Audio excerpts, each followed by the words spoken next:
Inspired by the work of Martin Luther King Jr., Blonka Mack is a resident of NOLA who was just honored this week with her own street sign in the city. And now she's on tour all across the country to encourage and teach literacy to students.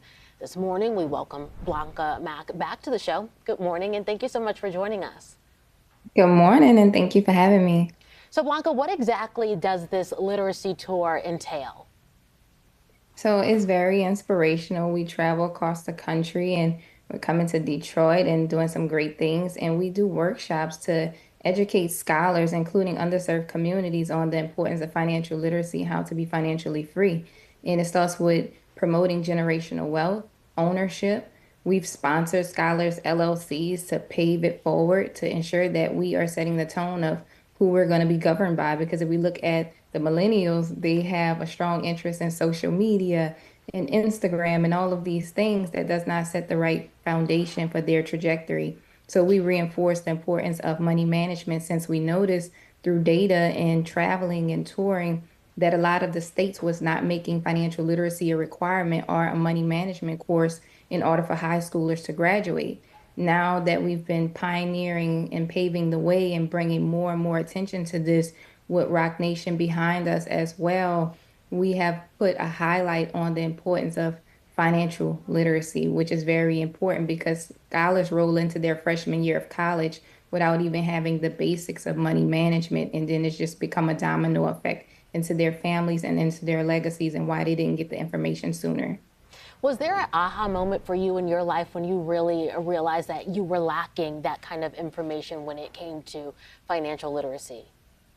Absolutely. So I had to think back to some of my upbringing, my great grandfather, and watching generational wealth, but it wasn't explained to me from that standpoint. He inherited properties and things of that nature, which exposed our family to what generational wealth looked like, but no one explained what is credit, what is an LLC, what's taxes, to structurally make you a boss and start projecting ownership and give you options in your toolkits.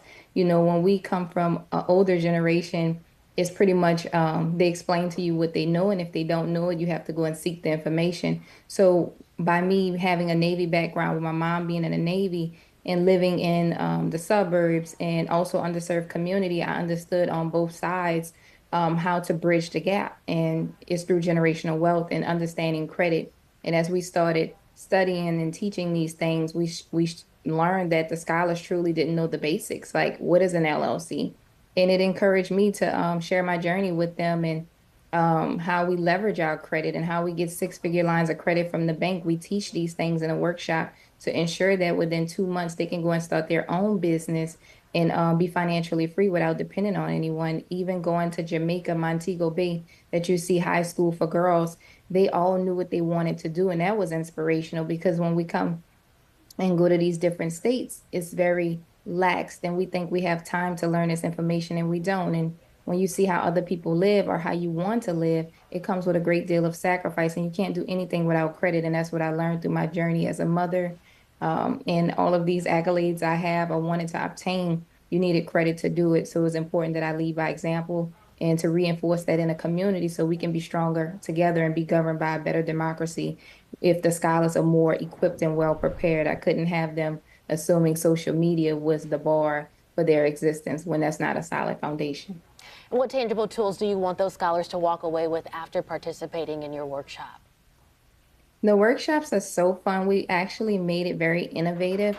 We have a game called Substance and Vibes where we go around the room and we do a Q&A, and they get to write on their cue cards their favorite artists, and they have to put them in categories of substance, meaning, okay, I take something from this after learning, I can get more inspired. It teaches me a blueprint for success, or vibes, meaning that, hey, I'm just passing time. I'm working my 9 to 5 and I'm not really getting, too much. I'm just passing time. So we learned through data that they just listen to a bunch of vibes because it sounds good, but it also has impact on their mindset and how far they go because they become influenced by what they believe the rapper is living, which is not necessarily true. The music industry is a business, and a lot of the times we don't see the transparency of the pros and the cons. A lot of the rappers don't live long enough to see their families grow up or to take care of them. So that's a false reality being projected on my scholars. And, as an activist, a universal one that walk in the light of Dr. Martin Luther King, just was honored with my own street sign